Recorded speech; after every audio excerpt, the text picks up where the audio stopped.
Bismillahirrahmanirrahim. Assalamualaikum warahmatullahi wabarakatuh. Alhamdulillahi rabbil alamin. Hamdan katsiran thayyiban barakan fi kama yuhibbu rabbuna wa yardah. Wa asyhadu an la ilaha illallah wahdahu la syarikalah wa asyhadu anna Muhammadan abduhu wa rasuluh. Allahumma salli ala nabiyyina Muhammad wa ala alihi wa man tabi'ahum bi ihsan ila yaumiddin. Allahumma inna nas'aluka ilman nafi'a wa rizqan thayyiba wa amalan mutaqabbala. Puji syukur kita panjatkan pada Allah, salawat dan salam mugi-mugi tercurah pada junjungan kita Nabi sallallahu Muhammad sallallahu alaihi wasallam. Pada kesempatan malam hari ini kita lanjut lagi dengan pembahasan kitab Riyadhus Shalihin karya Imam Yahya bin Syaraf An-Nawawi, masih dalam Al-Iqtisad fit Ta'ah, yaitu tentang sederhana dalam ibadah. Ya, tentang sederhana dalam ibadah. Kita masih lanjutkan hadis nomor 150. Karena kemarin yang kita baca baru beberapa hadis saja, baru penggalannya saja. Monggo bisa dibaca secara lebih lengkap lagi dari awal, Pak Nasir.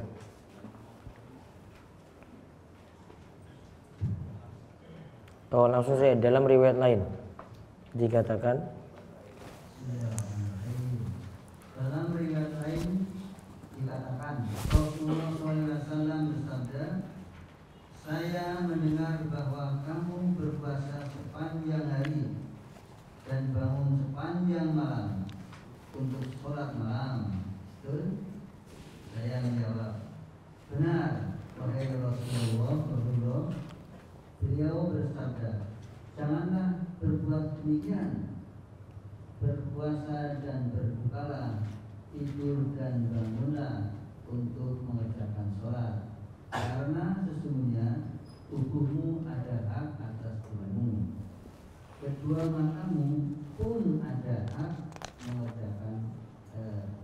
mengerjakan atas tidurmu, istrimu juga ada hak atas dirimu, dan tamumu pun mempunyai hak atas dirimu.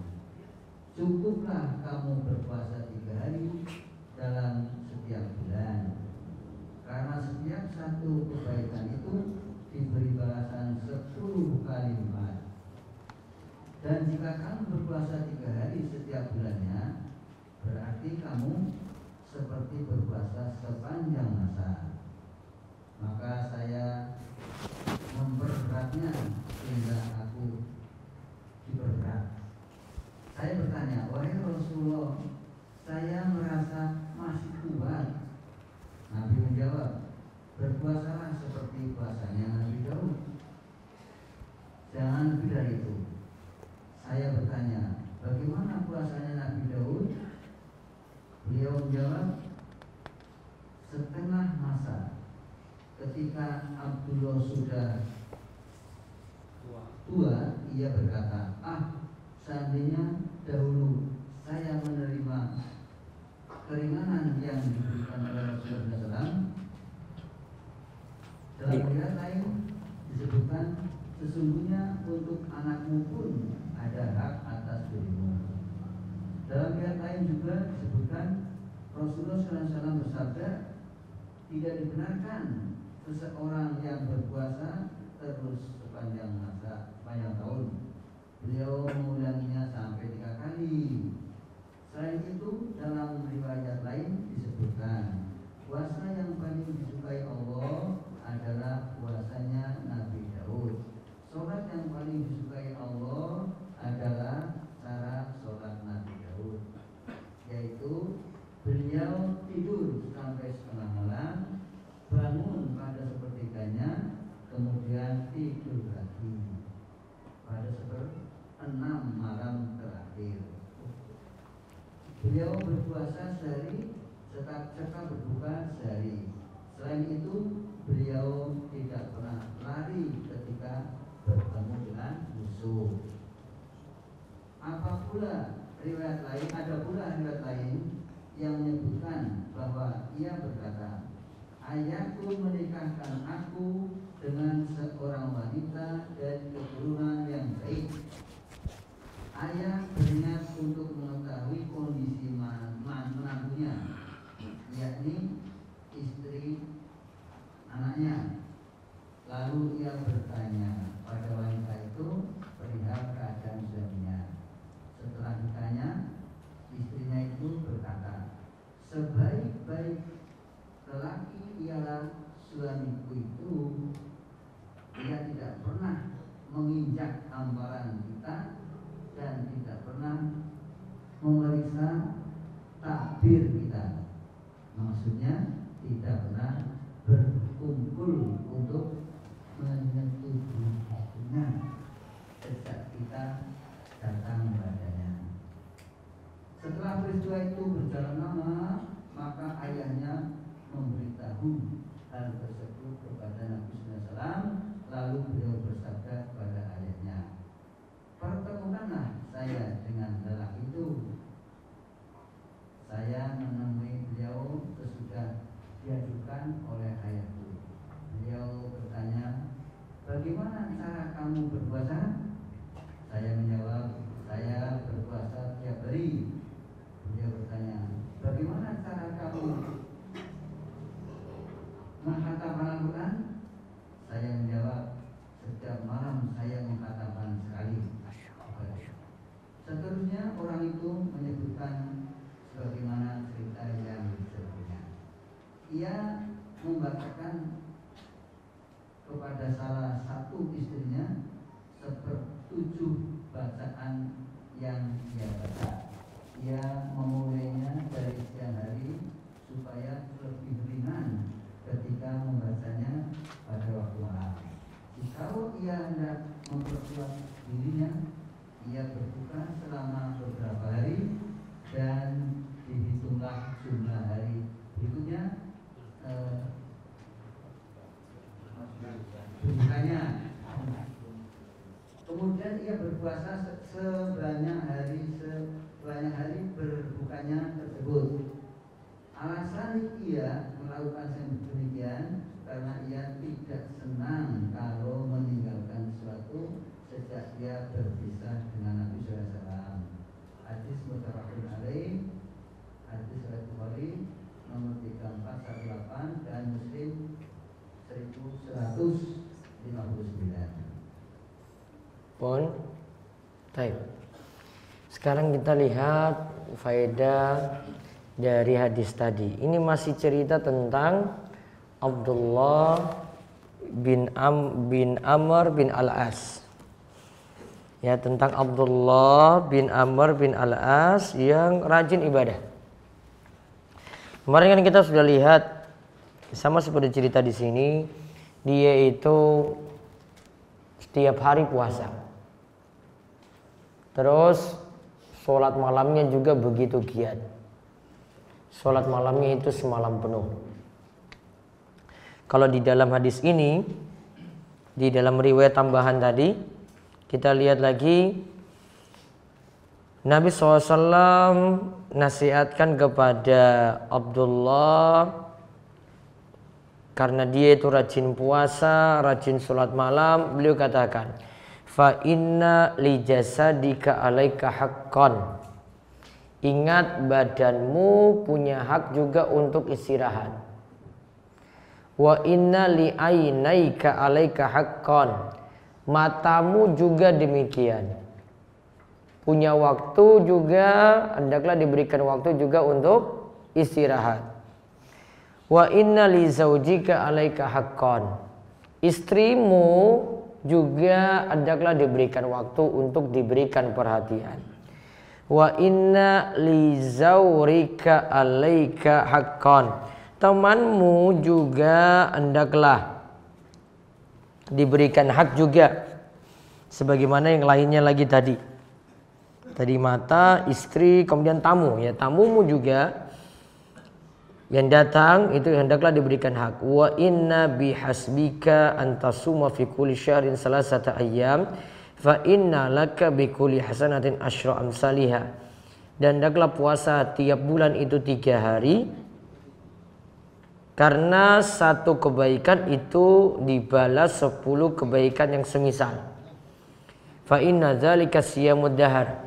Itulah puasa sepanjang masa. Kalau kita puasa 3 hari setiap bulan. Berarti kesimpulannya, beberapa faedah lagi yang bisa kita ambil. 1,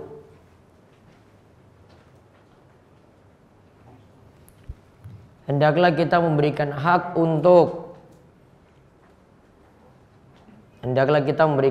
untuk satu, badan. 2, mata. 3, istri atau pasangan. 4, tamu. Coba diulang. 1, badan, ya, badan untuk istirahat. 2, mata. Mata juga tidak digunakan terus untuk, kalau di sini dia tidak ada istirahat untuk matanya karena dia ibadah terus. Terus 3, istri atau pasangan. Istri memberikan kesempatan untuk suami, memberikan perhatian pada suami, suami juga memberikan perhatian kepada istri. Yang keempat ini adalah pada tamu yang hadir. Berarti 4 ini. Pada badan berarti kita ambil istirahat yang cukup, juga tidak berlebihan.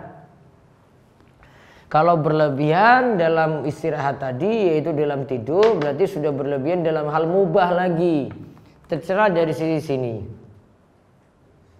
Jadi dalam hal mubah tidak berlebihan, berarti dalam tidur juga tidak berlebihan, secukupnya. Ya, tidur itu secukupnya, sebutuhnya kita. Karena nanti kalau banyak tidur juga punya masalah. Pertama, mubah sudah berlebihan, perkara mubahnya tadi sudah berlebihan.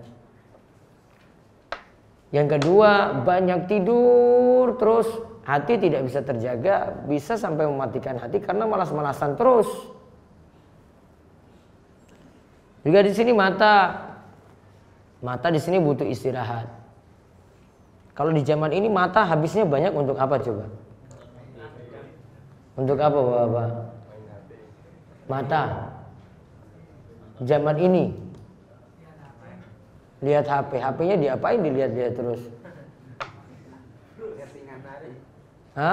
Lihat WhatsApp, browsing, YouTube, iya kan? Habis itu terus. Sakit nggak itu kalau mata itu dilihat HP terus itu? Capek nggak mata tadi? Capek. Berarti butuh waktu juga untuk istirahat. Begitu juga untuk pasangan. Kadang HP juga membuat kita itu, membuat yang dekat itu jadi jauh, yang jauh jadi dekat. Istri di samping nggak dipedulikan, namun orang yang jauh, orang yang ada di Gunung Kidul disapa, yang ada di sampingnya sendiri enggak. Ya, samping dia loh ini. Wadah apa? Ini sebentar nih, saya jawab dulu ini. Yang ini nggak dipedulikan. Ya. Yang pedulikan yang lain, dia lebih pentingkan balas ini dibanding dengan istrinya panggil, dibandingkan dengan suaminya panggil. Betul atau betul ini zaman ini? Kayak gini nggak? Iya, bukan tergantung lagi Pak, memang kayak gitu. Zaman ini kayak gitu. Apalagi sudah nggak pandai pakai WhatsApp itu, lihatnya lama sekali. Maka sewajarnya saja, itu keperluan sewajarnya saja. Makanya kalau ada yang nggak balas-balas pesan, nggak di-read, nggak dibaca, ya nggak usah baperan. Ya nggak usah bawa dalam hati, kok ini Ustadz nggak jawab-jawab terus, emangnya saya pegang HP terus. Ya, kalau pegang 24 jam gitu lihat pesan terus itu baru dijawab. Ya. Ini nggak mesti lihat HP terus, ada yang nggak lihat HP terus, ada yang punya kebutuhan lain karena dia nggak bagi-bagi waktu, nggak semuanya itu lihat HP terus. Urusan bukan hanya ngurus itu. Maka kalau ada kesempatan ngaji perlu bertanya, yuk tanya langsung, nggak mesti tanya lewat HP, kadang nggak dijawab, ya bukan nggak dijawab, malas jawab, ya. Karena sudah diberi kesempatan malam Selasa ya untuk buka pertanyaan, kok nggak tanya-tanya, namun kalau saya pergi baru nanya. Salah siapa coba? Salahnya yang nanya. Karena ada kesempatan untuk tanya langsung gitu, ya gunakan ya, karena HP nggak mesti dilihat terus, ada keperluan itu baru dilihat. Jadi jangan baperan. Ya, jangan sampai masuk ke hati terus. Wah, ini Ustadz ini nggak jawab pesanku. Kayaknya Ustadz ini nggak senang dengan saya. Kayaknya benci dengan saya gitu. Ya, bukan nggak ini, memang nggak dibaca. Itu nggak sempat baca. Ada orang-orang seperti itu. Ya, ada waktu dia itu lihat, ada waktu itu nggak depan HP terus. Karena ini ada mata perlu dia jaga, ada juga kasih perhatian pada keluarga, juga pada tamu. Oh, berarti dengan tamu juga mesti dihormati. Tadi salahnya yang kemarin kita lihat pada kisahnya Abu Darda dengan Salman kemarin. Ya, di sebelumnya loh. Apa salahnya Abu Darda kemarin? Hah? Dia kan ketika layani Salman beri makan, Abu Darda ketika itu puasa. Maka bentuk melayani tamu yang baik, saat tamu itu ada, ya berikan waktu untuk tamu. Juga kita bisa nemani dia. Oh, ini saya sudah tahu ini tamu ini datang ke sini. Berarti ya baiknya saya nggak puasa karena tamu ini sudah buat janji dengan saya. Maka kalau tahu tamu itu ada, dia bisa memilih, saya nggak puasa dulu untuk hormati dia. Kalau saya puasa, dia mau diberi sajikan makanan, dia mau makan nggak enak. Oh, tuan rumah saja nggak puasa. Gitu.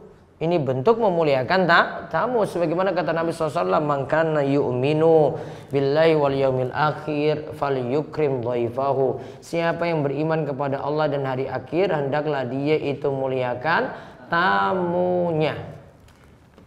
Hendaklah muliakan tamu. Bentuknya tergantung urf. Urf itu kebiasaan masyarakat. Kalau kebiasaan orang Arab itu seperti kisahnya Nabi Ibrahim. Ketika layani tamu itu datang, yang ketika itu nyamar jadi tamu padahal itu malaikat yang datang. Dikeluarkan ketika itu bi'ijlin samin, anak kambing yang enak. Berarti layani dengan kambing. Urfnya kayak gitu. Kalau kita ya beda-beda, tergantung. Oh, kalau tamunya sebentar, kasih apa kalau gitu? Teh, snack sudah cukup. Iya kan? Kalau tamunya nginap di tempat kita, wah itu ada sajian istimewa lagi. Ayam kek mau apa kek terserah. Ada sajian yang istimewa, maka tergantung tamunya yang hadir. Ya. Kalau di Mogiri apa makanan khasnya itu kalau tamu itu? Apa? Oh, nasi goreng. Nasi goreng itu biasa. Ora istimewa. Apa? Ilmu kiri sini. Kalau Gunung Kidul kan punya khas, jangan Lombok. Sudah pernah nyoba apa belum itu? Hah? Sudah pernah belum di DS itu? Hah? Pak Nasir sudah pernah nyoba? Lombok hijau. Sudah? Hah? Mules? Oh, ora cocok berarti ya Allah. Udah enak banget itu loh. Tergantung, jadi tamunya dia layani sesuai dengan kebiasaan di situ, ya. Jadi tergantung pada urf masing-masing. Kemudian faedah yang lainnya lagi, puasa Daud itu puasa separuh masa. Puasa Daud itu puasa separuh masa.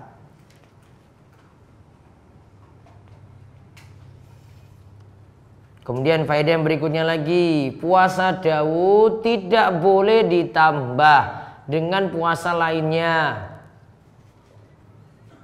Kan di sini disebut wala tazid alaih, jangan tambah lebih daripada puasa Daud. Sudah puasa Daud nggak bisa ditambah Senin Kemis. Sudah puasa Daud nggak bisa ditambah dengan puasa Ayyamul Bid. Sudah cukupkan dengan Daud saja. Karena Daud sudah paling maksimal. Ya, puasa Daud itu sudah paling maksimal. Tidak ada yang bisa melebihi lagi puasa Daud. Artinya sudah maksimal itu nggak ditambah lagi dengan puasa lain. Berarti misalnya kemarin kalau puasa Asyura, ya 2 hari misalnya, maka paling bagus kalau memang dia pentingkan momen di sini. Karena bertemu dengan momen Asyura, mendingan stop dulu puasa Daudnya. Puasa Daudnya dihentikan, terus dia puasa Asyura tambah dengan Tasu'a 9 dan 10 berarti. Setelah ini rampung, baru nanti lanjut puasa Daud lagi. Biar tidak dikatakan di sini dia melebihi dari puasa Daud. Kemudian faedah yang berikutnya. Syariat Nabi Muhammad SAW sudah memperhatikan kondisi umatnya.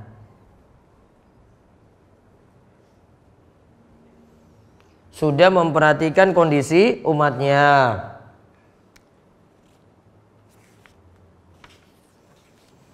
Apa maksudnya? Tadi lihat, puasa Daud sudah paling maksimal. Tadi coba lihat. Dikatakan oleh Abdullah ini, coba saya ikuti keringanan Nabi SAW puasa Daud. Berarti sudah paling maksimal. Namun kan dia tetap ngotot mau puasa tiap hari. Coba kalau saya itu sudah masa tua, baru dia bilang, coba dulu saya itu ikuti anjuran Nabi, cuma puasa Daud saja. Berarti Nabi SAW sudah memberikan saran. Oh, itu sudah memang pantas untukmu. Kalau lebih daripada itu berarti berlebihan. Sudah kita nggak mampu lagi. Maka pasti ada mudarat-mudarat. Maka sama dengan syariat yang lain, Bapak Ibu. Kalau kita mau melihat syariat Nabi SAW, beberapa ibadah, beberapa zikir, ya standarnya seperti itu. Kita lebih daripada itu, malah nanti ada mudarat-mudarat di situ. Contoh misalnya zikir. Rata-rata kalau kita lihat zikir, itu paling maksimal itu 100 itu. Jarang kan lihat lebih daripada itu ya. Mungkin nggak temukan itu ya. 100 kan paling maksimal kan. Maka coba kalau kita itu praktekkan lebih daripada itu coba. Maksudnya pakai angka ya, bukan maksudnya di sini bebas saja. Kalau bebas ya terserah mau bilangan berapapun. Namun kalau sudah pakai standar, misalnya zikir ini dibaca 10.000, dibaca 100.000, itu sudah berlebihan sekali. Biasanya kalau zikir ini sudah melebihi tadi, maka nanti ketika pengucapan tidak sesuai dengan yang dimaksud. Contoh la ilaha illallah coba. Ya, kalau sudah lebih daripada 100, jadi kan bisa lihat sendiri orang bacanya jadi apa coba. Hah? Bacanya jadi apa? Bukan hanya itu aja, entah itu jadi Allah, Allah, Allah, atau jadi hu, atau loh, ya macam-macam. Ya, iya kan? Sudah berubah di situ. Ada tinggal hu juga, hu. Kenapa demikian? Karena sudah melebihi dari batas yang ditetapkan oleh syariat. Maka lafaz itu jadi berubah nantinya. Beda kalau ibadah kita sederhana. Sudah saya mau pakai standar ini saja. La ilaha illallah 100 kali. Santai dia ucapkan. La ilaha illallah. La ilaha illallah. Santai dia ucapkan tadi. Beda kalau dia lebih dari itu. Lafaznya sudah nggak pas lagi. Nggak sesuai dengan yang dituntunkan oleh Nabi SAW. Dan Nabi nggak ajarkan itu cuma jadi hu saja, itu nggak ada. Nabi sebutkan lengkap. La ilaha illallah. Nggak jadi lafaz seperti itu. Maka syariat kita sudah memberikan kemudahan bagi kita. Oh, diberikan 100. Oh, ini berarti standar kita. Namun kalau kita mau baca mutlak, artinya saya mau zikir aja lah. Dari saya berangkat dari rumah sampai ke pengajian, pokoknya saya baca la ilaha illallah saja. Terserah. Mau bilangnya sampai 100, berarti kita memang tidak pakai standar di situ. Kayak kita juga bacanya nyantai, nggak kejar target. Kalau tadi kan kejar target. Dia suruh malam lagi, malam 10.000. Sudah pakai bilangan kayak begitu, pakai target lagi malam. Kadang hal penting jadi kita tinggalkan. Kemudian faedah yang lainnya lagi. Nah, tadi juga disebutkan dalam riwayat yang lain, wa inna liwaladika alaika haqqan. Kita disuruh pula memberi perhatian pada anak. Kita disuruh pula memberikan perhatian pada anak. Anak diberikan waktu. Bagi yang super sibuk, ya dengan kerjaannya 1 pekan misalnya, ada waktu nanti dia berikan untuk istri, untuk anak-anak. Ada waktu untuk jalan-jalan, ada waktu untuk diberikan mainan, ada waktu untuk hiburan, seperti itu. Ada waktu yang diberikan. Terus dalam hadis ini juga disebutkan tentang puasanya Nabi Daud, ada juga sholat malamnya Nabi Daud. Berarti faedah yang berikutnya, kita bisa meniru sholat malamnya Nabi Daud.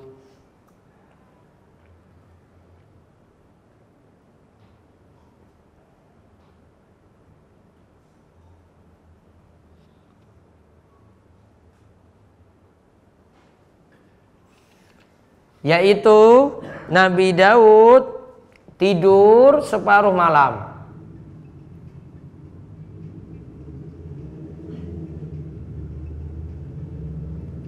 Lalu bangun pada 1/3 malam terakhir.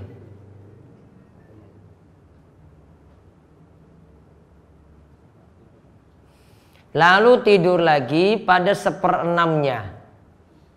Lalu tidur lagi pada 1/6 malam terakhir. Kita hitung dulu ini matematikanya. Kemarin 1/3 malam terakhir kan sekitar jam 1. Iya tak? Kalau 1/6 waktu malam taruhlah 10 jam itu. Dari maghrib sampai subuh 10 jam. 1/6 dari 10 ya taruhlah sekitar 1 jam lah. Berarti ada waktu dari istirahat sebelum masuk subuh, ada waktu sekitar 1 jam sampai setengah jam. Untuk istirahat setelah sholat malam.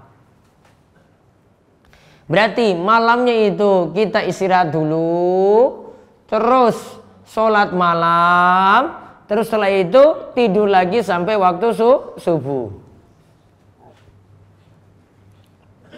Ini punya manfaat apa? Punya manfaat biar orang-orang itu mengira kita tidur.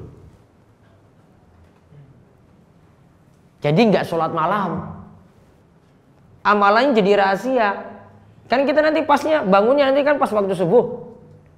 Bangun gitu. Oh dia nggak sholat malam ternyata orang ini. Jadi nggak ketahuan. Nggak ketahuan untuk amalan sholat malamnya. Karena sebelum masuk subuh dia sudah tidur dulu. Itu kiat buat amalan kita jadi rahasia. Ya, buat amalan jadi rahasia itu kayak gitu, dianjurkan. Berarti faedah yang selanjutnya, dianjurkan membuat amalan sunnah jadi rahasia.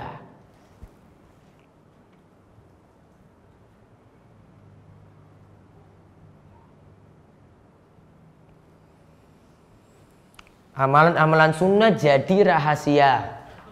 Contoh tadi sholat malam ya. Caranya bisa lakukan seperti sholatnya Nabi Daud. Tidur separuh malam, terus 1/3 malam terakhir bangun. Setelah itu nanti mau menjelang 1/6 malam terakhir tidur lagi. Amalannya jadi rahasia. Contoh lagi misalnya puasa. Ini kiat puasa, kalau mau jadikan puasa itu jadi rahasia. Misalnya yang punya kiat puasa Senin Kemis jadi rahasia. Kadang kalau ada undangan kita mesti batalkan. Cuma tujuannya supaya orang-orang tidak mengira kita rajin puasa Senin Kemis. Padahal punya kebiasaan. Namun pas hari Senin ada yang undang. Sudahlah saya batalkan. Kenapa batalkan? Biar orang tidak tahu kalau kita punya puasa Senin Kemis. Dia batalkan itu. Itu strategi namanya.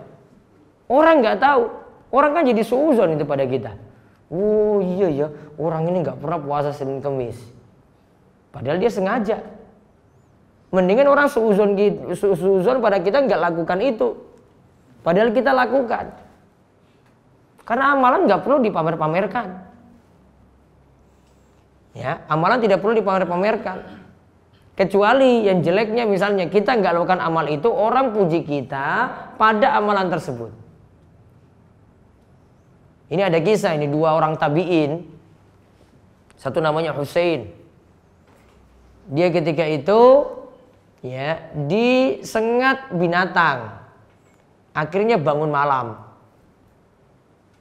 Disengat binatang akhirnya bangun malam. Kemudian ada temannya itu tanya, siapa yang tadi malam itu lihat bintang jatuh? Kemudian Husain jawab, saya. Namun dia nggak berhenti sampai di situ. Kenapa dia nggak berhenti sampai di sini? Dia jelaskan lagi.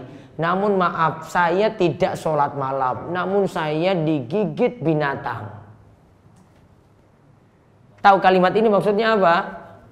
Kenapa dia lanjutkan sampai saya tidak sholat malam? Kenapa? Dia takutkan temannya ini husnuzon pada dia. Kalau kita malah mungkin biarin itu. Biarin aja itu. Saya memang yang bangun malam tadi malam itu. Saya tahu itu bintang jatuh. Ya, paling kita akan sembunyi, kita kan stop itu di situ.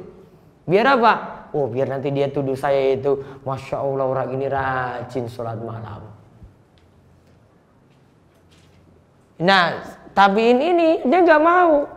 Nggak maunya kenapa? Biar orang lain itu tidak husnuzon pada dia. Nggak husnuzonnya kenapa? Amalannya nggak dia lakukan kok. Malah orang itu berprasangka baik, dia bangun malam langsung dia stop perkataannya. Dia lanjut lagi, bukannya sampai di situ, dia lanjut.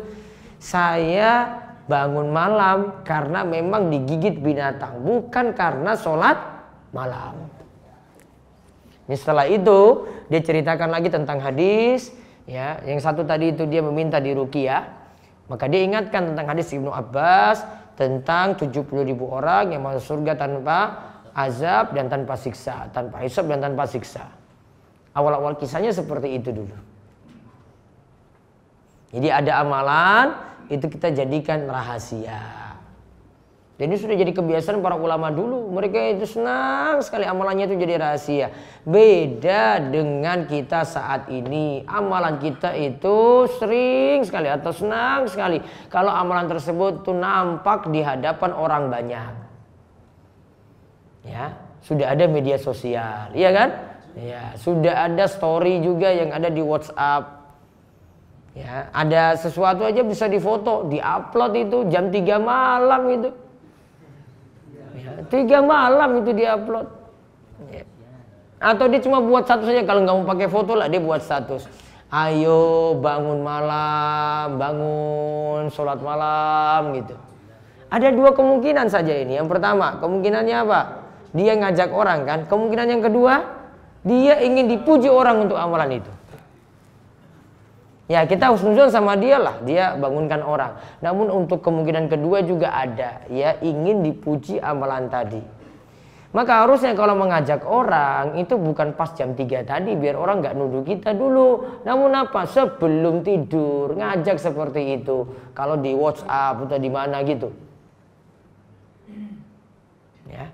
Kalau enggak, amalan ini tidak bisa jadi rahasia kita lagi. Karena orang tahu, Masya Allah Bapak itu memang luar biasa ibadahnya. Mendingan kita sembunyikan, itu jadi amalan rahasia. Uang dulu saja ada seorang ya, cucu dari Ali bin Abi Thalib, Zainal Abidin itu namanya. Ya, namanya siapa? Zainal Abidin. Dia cucu dari Ali bin Abi Thalib. Berarti cicit dari Nabi SAW. Dia itu punya kebiasaan tiap malam, ya, tiap malam itu ngantar gandum, mikul gandum diberikan kepada orang-orang miskin. Tidak ada seorang pun yang tahu, karena baru ketahuan pagi harinya, oh ada depan rumah ini gandum. Namun yang bawa siapa? Nggak ada yang tahu. Qadarullah Zainal Abidin itu meninggal dunia. Stok untuk gandum tadi, untuk orang-orang miskin sudah tidak ada lagi, berhenti. Jadi orang-orang mulai curiga ini. Selama ini siapa yang kasih gandum ya ini? Siapa yang kasih gandum ini? Ketahuan mulai pertama si Zainal Abidin itu meninggal dunia. Stok sudah nggak ada lagi. Kemudian yang kedua, ketika ada yang memandikan jenazahnya, lihat di punggungnya itu ada suatu tanda bekas mikul sesuatu. Sudahlah, di situ orang-orang sudah menebak, inilah Zainal Abidin yang menyembunyikan amalan seumur hidupnya tidak ketahuan. Tidak ketahuan apa tadi? Ya, kasih sodako berupa gandum pada orang miskin. Ya. Jadi rahasia. Ya, jadi rahasia seumur hidup dia loh, nggak ada ketahuan sama sekali. Ya, nggak ketahuan sama sekali. Maka sejak dulu memang amal-amal soleh itu orang-orang rahasiakan terus. Mereka juga nggak mau tenar dengan amalannya. Ya, mereka nggak mau tenar dengan amalannya. Mendingan mereka itu jadi orang yang terasing, nggak ada yang kenal. Diperlakukan biasa saja. Seperti Abdullah bin Mubarak ketika itu mau ngantri untuk ngambil air. Orang-orang nggak tahu kalau dia itu Abdullah bin Mubarak, ulama besar. Dia masuk di tengah kerumunan, ngantri juga bareng-bareng di situ, kemudian keluar dari situ. Mungkin ada yang teriak-teriak, kayak ada yang ini, kayak dia biarin saja. Gak mau disebut, ya, dia itu Abdullah bin Mubarak. Dia pengen gak tenar ketika itu. Ada juga ulama belakangan, Syekh Muhammad bin Shalih Al-Utsaimin. Kalau biasa sholat itu di Masjidil Haram, ulama-ulama tempatnya itu di depan. Posisinya itu di depan. Sudah wajar seperti itu. Ada security, ya, yang jaga ulama-ulama tadi dan jaga imam besar Masjidil Haram, ya, ketika itu memberikan space kosong itu di depan. Syekh Muhammad bin Shalih Al-Utsaimin itu kemudian maju. Tahu tempatnya di situ. Dia maju. Namun security ini nggak kenal. Nggak kenal Syekh Muhammad bin Shalih Al-Utsaimin. Maka ya ketika Syekh langsung datang situ langsung sholat sunnah. Habis sholat sunnah, muka dari si security ini ya marah. Tanda semuanya, kamu pergi dari sini. Nggak kenal ini Syekh Muhammad bin Shalih Al-Utsaimin. Dia pindah lagi. Kemudian ada orang ini sudah mau beritahu security ini. Itu Syekh Muhammad bin Shalih Al-Utsaimin, ulama besar dari Uyainah. Ya. Kemudian diberitahu, baru kemudian orang tadi panggil, Syekh, kamu di depan. Posisimu di sini. Malah Syekh balik lagi tegur orang tadi. Kenapa kamu bilang saya itu Syekh Muhammad bin Shalih Al-Utsaimin? Biarkan saja. Ya, dia nggak pingin terkenal. Nggak usah sebut-sebut saya Ibnu Utsaimin. Ya, padahal dia ulama besar. Yang orang ini saja yang nggak tahu. Yang lainnya kalau thalabul ilmi, penuntut ilmu itu tahu ini. Oh, ini ulama besar Syekh Muhammad bin Shalih Al-Utsaimin. Pasti tahu posisinya. Oh, memang pantas di situ. Saya sudah tempatnya benar. Namun security ini nggak tahu. Tanda bahwasanya mereka nggak pengen itu ketenaran. Jadi orang biasa-biasa saja. Benar-benar menjaga diri, tawadhu. Ulama-ulama dari dulu ngajar seperti itu kepada kita-kita. Makanya kan pernah juga Nabi SAW ya, diperlakukan oleh seorang wanita nggak baik. Nabi ketika lihat dia itu nangis-nangis di kubur, ya, Nabi SAW melihat dia itu nangis-nangis di kubur, Nabi tegur, kamu bertakwalah kepada Allah. Maksudnya suruh wanita tadi tidak nangis-nangis berlebihan di kubur. Dan ini jadi dalil wanita boleh di daerah kubur. Yang makruh itu cuma kalau ngantar jenazah ke kubur. Nah, ketika itu dia nangis-nangis, dia Nabi tegur dari belakang. Dia nggak lihat itu kalau itu Nabi SAW. Tegur dari belakang, bertakwalah kamu pada Allah. Kemudian wanita bilang, enyah kamu dari sini, pergi kamu dari sini. Kemudian ada yang negur perempuan ini, kamu tahu nggak yang tadi negur kamu itu Nabi SAW. Ya. Artinya di sini Nabi ingin diperlakukan biasa saja. Ya, nggak perlu dipandang wanita itu. Kalau mungkin kita jadi Nabi SAW, mungkin langsung bilang gini, kamu tahu nggak saya itu siapa? Iya kan? Tahu nggak kamu itu saya siapa? Kamu marah-marah itu tahu nggak saya itu siapa? Namun dia biarkan aja, Nabi SAW biarkan. Terus pulang ke rumah, ada yang beritahu wanita ini, itu tadi yang nasihati kamu itu Nabi. Langsung wanita ini bergegas pergi menghadap Nabi SAW, kemudian minta maaf, wahai Rasulullah, ya saya minta maaf, ya tadi saya menangis itu berlebihan, ya tadi engkau nasihati saya dan saya suruh pergi dari sini. Kemudian Nabi SAW katakan, innamas saburu inda sodamatil ula.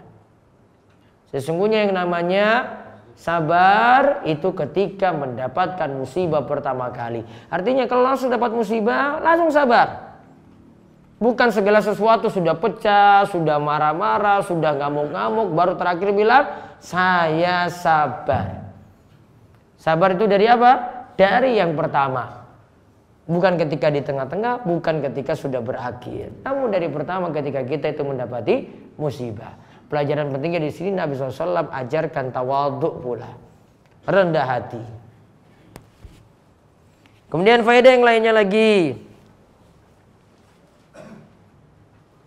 Tadi disebutkan disuruh pilih pasangan tadi. Pilihlah tadi yang terhormat. Faedahnya di sini dalam memilih pasangan ketika menikah, pilihlah yang bagus agamanya dan juga orang-orang yang baik atau terhormat.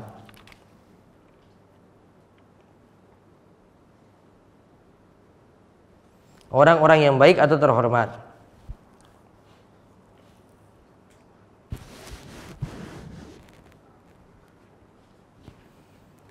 Ini jadikan pilihan. Dan yang jadikan prioritas sekali lagi adalah yang bagus agamanya. Baik dari sisi perempuan milih laki-laki, ya pilih yang bagus agamanya. Laki-laki milih perempuan juga adalah yang bagus agamanya. Jangan dulu pakai kriteria, wah saya itu milih ya. Ketika dia tulis misalnya saya itu milih yang seksi, yang putih, tingginya 163 minimal, ya. Kemudian orang Jawa dan seterusnya. Tetek bengeknya itu dia tulis semuanya lengkap. Enggak ada tulis itu yang baik agamanya situ enggak. Ya, milih yang tingginya sekian, milih yang putih lagi. Padahal yang nulis ini ireng ini padahal. Ya bagus lah, mungkin dia mau merubah keturunannya, nggak apa-apa lah. Namun kadang nggak sadar diri gitu, milih macam-macam, nggak lihat dirinya sendiri itu, nggak ngaca coba. Ya, milih macam-macam. Harusnya kan dia tulis dulu, saya pengen yang ngaji, yang rajin ngaji, terus yang sering hadir majelis ilmu, ya, yang bagus agamanya, yang memperhatikan sholat, yang memperhatikan jilbab, gitu. Ya, nggak pilih ini. Ini nggak ditulis, namun pilih-pilih yang lain dulu.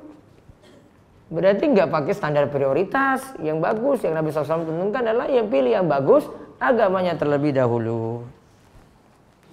Karena tadi dikatakan dalam hadis, in kahani abi imro'a zata hasabin. Nikahilah seorang wanita yang punya kedudukan yang bagus. Memang ini dipentingkan, namun yang dijadikan prioritas adalah yang baik agamanya dulu, bukan hanya dari sisi kedudukan, dari status sosialnya. Kemudian faedah yang lainnya lagi, Islam itu agama wasithiyah. Agama yang sifatnya pertengahan.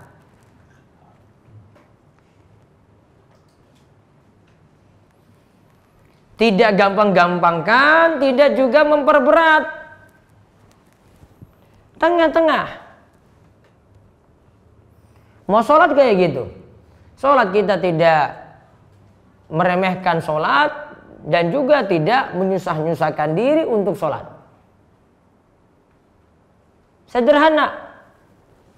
Namun kalau dapat kesulitan karena kita lakukan ibadah, karena itu konsekuensi, ya memang resikonya seperti itu.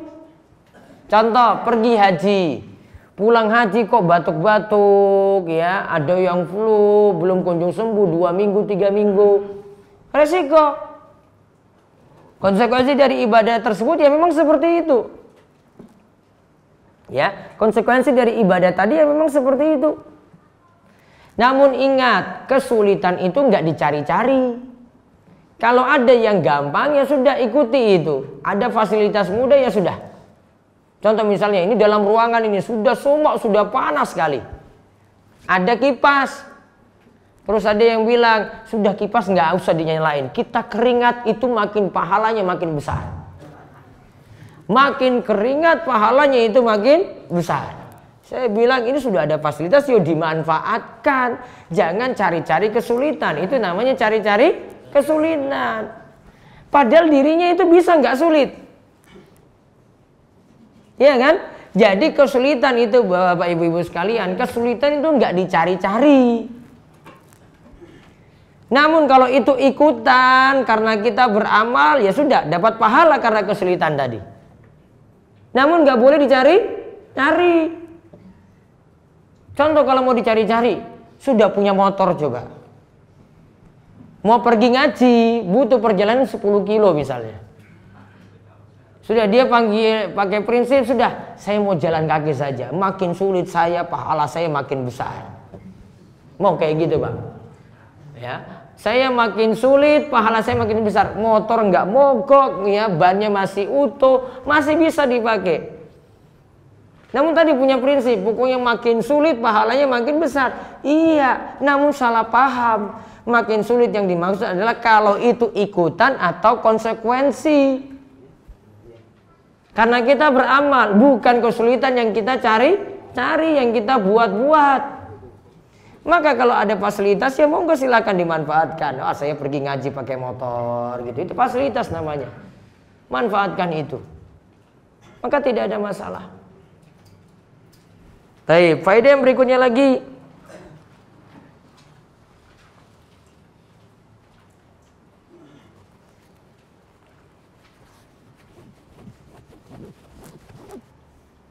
Sebagainya sudah disebutkan kemarin ya. Ya, faedah yang berikutnya,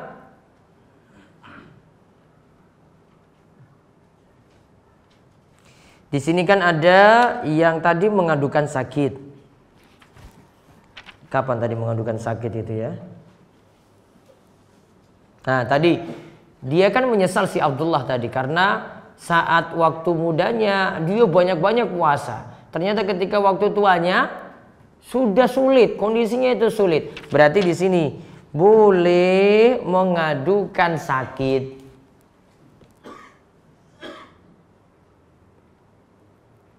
Boleh kita itu mengadukan sakit atau menyesal dengan yang dulu pernah terjadi. Namun ingat ya, bukan protes pada takdir. Dengan catatan bukan protes pada takdir. Kalau protes pada takdir jadi tercela. Ada yang sakit misalnya, dia katakan, wah kok takdir saya kok jelek kayak begini ya. Itu namanya protes pada takdir, dosa di situ karena nggak mau sabar, itu sudah nggak sabar. Namun kalau dia cuma mengadu saja, cuma mengeluh saja, ya, cuma meminta saran dari dokter saja, itu wajar-wajar saja. Atau mengabarkan kepala saya sakit, gigi saya sakit, boleh-boleh saja. Itu tidak ada masalah. Saya punya masalah kayak gini, tidak ada masalah. Ya masalah itu kalau dari musibah-musibah yang ada kita nggak sabar, protes pada takdir, nggak terima. Ngeluhnya itu karena nggak terima pada takdir. Nah itu baru dosa. Namun kalau cuma mengabarkan saja boleh. Seperti tadi dia melakukan penyesalan tadi Abdullah. Coba dulu ya saya ambil keringanan dari Nabi SAW. Tentu saya nggak jadi kayak begini. Berarti kalau mengeluh, mengadukan boleh-boleh saja. Dan faedah yang lainnya sudah kita sebutkan pada pembahasan sebelumnya. Baik, sampai di situ monggo jika ada yang ingin ditanyakan. Ada yang tanya langsung?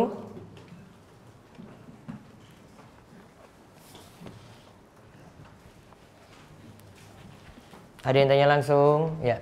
Assalamualaikum warahmatullahi Waalaikumsalam warahmatullahi wabarakatuh. Terkait dengan memperbanyak puasa di bulan haram, yaitu kita dianjurkan akan memperbanyak puasa. Bagaimanakah standarnya itu? Apakah puasa mutlak setiap hari atau maksimalnya itu puasa jam? Baik, puasa di bulan haram kita dianjurkan banyak puasa. Bentuknya bagaimana? Bisa dahulukan puasa Tasu'a, Asyura, dan boleh tambah lagi dengan puasa-puasa sunnah lainnya. Dan juga bisa harinya bebas.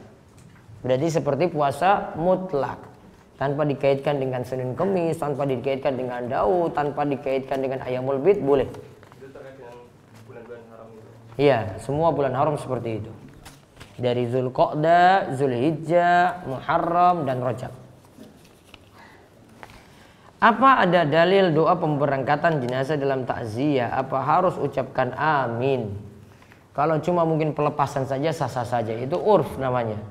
Pelepasan jenazah. Mau didoakan jenazah ini juga tidak masalah. Ya, mau diaminkan juga boleh ketika itu. Kalau kita menghadiri undangan pernikahan, kebanyakan waktu azan belum selesai, apakah kita dibolehkan meninggalkan acara undangan tersebut untuk mengerjakan sholat awal waktu? Bisa lakukan dua pilihan. Satu, dia hentikan dulu kegiatan nikahannya tadi, kemudian dia lanjut untuk sholat.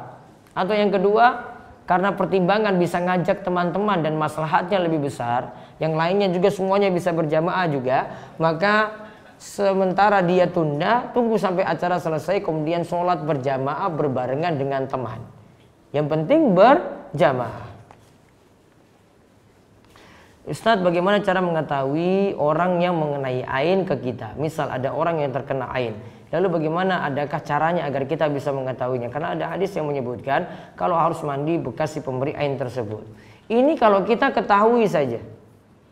Bisa jadi karena pengakuan, bisa jadi karena kebiasaan di masyarakat, orang ini saja yang bisa memberikan ain. Pandangan nggak suka. Ya, kalau istilah kita itu sawan biasanya, ya kan?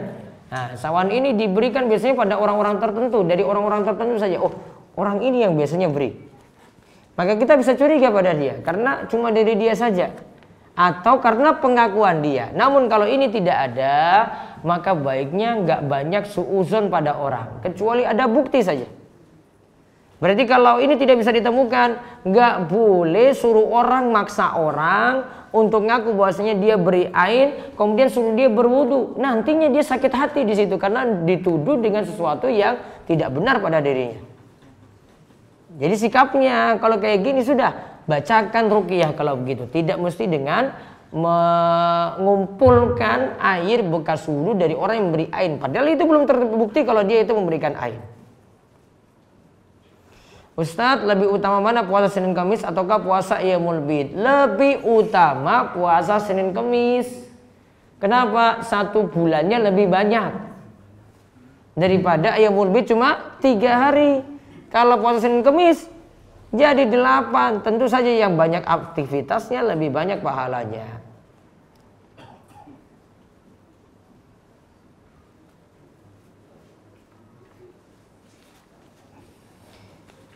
Menurut sunnah posisi tidur yang baik adalah miring ke kanan. Tapi menurut medis, posisi tidur terbaik untuk ibu hamil adalah miring ke kiri. Bagaimana harus menyikapi hal ini Ustadz? Karena dalam hati saya selalu percaya bahwa tidak ada sunnah yang menjadikan mudarat. Gini, 1, tidur ke kanan disunahkan, miring ke kanan disunahkan. 2, tidur miring ke kiri tidak dosa. Ya, tidak dosa. Sehingga kalau memang ada saran seperti itu karena segi maslahat, dia bisa timbang-timbang. Saya ikut saran dokter dulu. Ya, dia ikut sarannya dengan tidur baring ke kiri. Dia tinggalkan yang kanan ini tidak dosa. Yang masalah kalau dalam posisi tidur cuma posisi tidur tengkurap saja, itu baru bermasalah. Itu bahkan dikatakan sebagai tidurnya, Nabi SAW pernah tegur seorang sahabat itu tidur seperti itu. Ada dua kalimat dari Nabi SAW. Yang pertama itu tidur yang dimurkai, yang kedua itu tidurnya penduduk neraka. Maka jangan tidur seperti itu, ya. Ini yang dimasukkan kita tidur, membaca nggak termasuk di sini. Pijet nggak termasuk di sini. Bagaimana hukumnya mengikuti giveaway di media sosial? Semisal kita diminta komentar dan men-share postingannya. Bagi yang beruntung akan diberikan hadiah dari pihak yang mengadakan giveaway. Boleh. Karena dari yang komentar pun tidak punya kontribusi apa-apa untuk bayar. Berarti gratis di sini. Kemudian yang beri hadiah ini cuma saja. Dia terserah pilih siapapun yang nanti dapat. Ya, dari komentar yang bagus dia nilai atau pertama kali komentar terserah dia. Ustadz, anak seorang pemuda tapi anak punya masa lalu yang sangat kelam. Tapi alhamdulillah Allah telah beri anak hidayah. Namun sekarang anak sering cemas tentang jodoh Ustadz. Anak ingin jodoh yang baik dan soleha. Tapi anak cemas karena anak punya masa lalu yang kelam. Saya pernah dengar katanya jodoh itu cerminan dari diri sendiri. Yang saya tanyakan, apakah anak bisa mendapatkan jodoh yang baik? Bisa. Kalau tobatnya tulus, kata Nabi SAW, at-taibu minadz-dzambi kaman la dzamba lahu. Orang yang bertobat itu dari dosa seperti orang yang tidak pernah berbuat dosa itu sama sekali. Bahkan para ulama ketika menafsirkan beberapa ayat itu tentang tobat, mereka itu ceritakan bahwasanya yang namanya orang yang berbuat dosa, ketika dia itu bertobat, dosa yang dia lakukan dahulu itu yang pertama akan terhapus. Kemudian dosa yang terhapus itu akan diganti dengan kebaikan. Sehingga berarti kalau dia itu bertobat, amalannya yang ada cuma berisi kebaikan saja.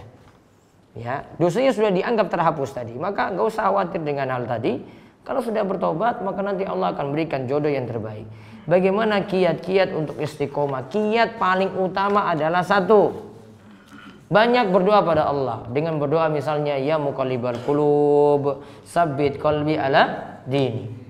Ya Allah yang mau membolak-balikan hati, teguhkanlah hatiku di atas agamamu.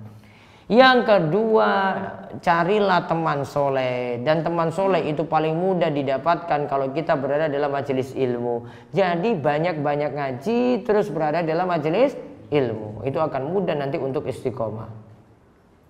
Ustadz, apakah boleh orang sudah meninggal dunia diakikoi? Tidak perlu. Yang pertama, akikoh sunnah. Tidak ada anjuran juga untuk akikoh bagi orang yang sudah meninggal dunia. Di tempat saya ada wanita murtad karena menikah dengan orang Nasrani. Dan wanita itu aktif di posyandu dan sering memberikan informasi lewat mikrofon di masjid. Pertanyaannya, bolehkah orang muslim masuk masjid? Kalau hukum masuk masjidnya masih boleh. Sedangkan ayat yang dimaksudkan dengan janganlah mendekati Masjidil Haram dalam bagi orang-orang musyrik karena mereka itu najasun, yang dimaksudkan najis dari sisi akidah. Dan jelas orang musyrik memang tidak bisa masuk di area tanah haram, namun pengertian tadi maksudnya adalah najis dari sisi akidahnya. Kalau masuk dalam masjid masih boleh. Dan ada beberapa riwayat yang mendukung hal itu. Wallahu a'lam. Misalkan kita menjual barang, tapi barang itu milik orang lain, namun kita sudah ada kesepakatan kepada orang yang mempunyai barang tadi. Bagaimana hukumnya Ustadz? Sedangkan uangnya pembeli di tangan kita terlebih dahulu kalau membeli barangnya melalui kita. Boleh seperti itu. Ini bisa jadi calo dan bisa ada bentuk transaksi lainnya. Asalnya masih boleh. Bolehkah kita mendengarkan murotal Musari Roshid?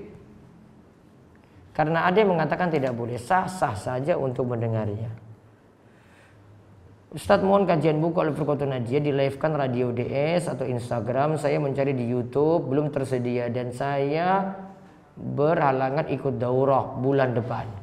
Nanti insya Allah akan dimuat setiap videonya, lagi diedit. Dan beberapa sudah diedit, insya Allah akan ditampilkan. Dan yang mau ikut bisa segera daftar. Ya, segera daftar. Itu tanggalnya tanggal 17 sampai 20 November. Kalau telat daftar, maaf tidak diterima lagi. Walaupun jenengan hadir ngaji di sini rutin, kalau ini nggak daftar nggak bisa dimaafkan. Hah? Terbatas 250 peserta, sudah 210 kalau tidak salah. Ya, sisa 40 lagi. Dan dibatasi segitu karena ya untuk mengatasi tempat dan yang lain-lainnya. Nomor yang bisa dihubungi dicatat. Nomor pendaftaran. Pak Abdurrahman, nomor WA 0813 274 88 524. 0813 274 88 524. Boleh bapak-bapak ikut, ibu-ibu juga boleh ikut. Namun kalau ibu-ibu diharapkan pakai mahram untuk hadir, jadi dengan suaminya kalau bisa. Oh kalau ibu gini nggak safar ya, boleh tanpa suami juga boleh. Nanti suaminya ngantar gitu, nggak dibiarin istrinya keluyuran sendirian. Nah, terus tanggalnya 17 sampai 20 November. Tanggal 20 itu hari Selasa. Selasa itu libur Maulid Nabi. Nanti 20 November itu ditutup dengan tablik akbar bersama Kiai Haji Zainal Abidin LC. Bahas masalah pesugihan. Biar warga Imogiri juga bisa tobat. Ya, gitu ya. Sudah tadi? Biayanya gratis. Apalagi bukunya juga gratis. Disediakan kotak infak. Itu saja, mudah-mudahan manfaat ya. Dan ya ada apa? Waalaikumsalam warahmatullahi wabarakatuh. Apakah ada ajarannya meruqyah tempat tinggal? Yang ada baca Al-Baqarah di dalam rumah. Namun bukan maksudnya meruqyah rumah. Benda mati nggak perlu diruqyai. Paham? Yang manfaat Al-Quran itu didengar itu adalah untuk orang hidup, bukan untuk orang mati, bukan untuk benda mati. Maka benda mati nggak bisa diruqyah. Apa manfaatnya coba kalau benda mati diruqyah? Mau dibacaan ayat kursi, apa manfaatnya? Enggak. Orangnya, karena dari sisi orangnya ini baru keyakinannya itu dibenarkan. Contoh misalnya, orang ini dulu punya ilmu hitam, orangnya kan yang diruqyah bukan kerisnya dulu, iya kan? Orangnya dulu, ya orangnya diruqyah, ada jin situ yang masuk keluar itu dengan izin Allah. Kalau bendanya berulang kali diruqyah, orangnya nggak tobat-tobat, apa manfaatnya coba? Nggak ada manfaat. Ya, paham itu? Jadi bukan istilahnya meruqyah rumah di sini, namun yang tepat istilahnya adalah membaca Al-Qur'an di dalam rumah. Yaitu tadi baca surat Al-Baqarah, setan sulit masuk dalam rumah tadi. Itu bukan istilahnya ruqyah rumah. Nabi nggak pernah ruqyah rumah. Ya. Yang ada Nabi SAW bacakan surat Al-Baqarah di dalam rumah, baru setan sulit masuk. Gitu. Ya. Wallahu a'lam bishawab. Itu yang kita bahas, mungkin manfaat. Dan apalagi Pak Nasir? Cuma wasitnya tadi Ustaz. Wasit. Tadi Ustaz menjawab Islam itu wasitnya. Pertengahan. Tapi dalam bukunya Ustaz juga ada yang membuat itu agama Islam itu tawazun. Tawazun ya pertengahan juga. Sama. Beda istilah mohon Pak. Ya. Itu saja, kita tutup dengan doa kafaratul majlis. Subhanakallahumma bihamdika asyhadu alla ilaha illa anta astaghfiruka wa atubu ilaik. Assalamualaikum warahmatullahi wabarakatuh.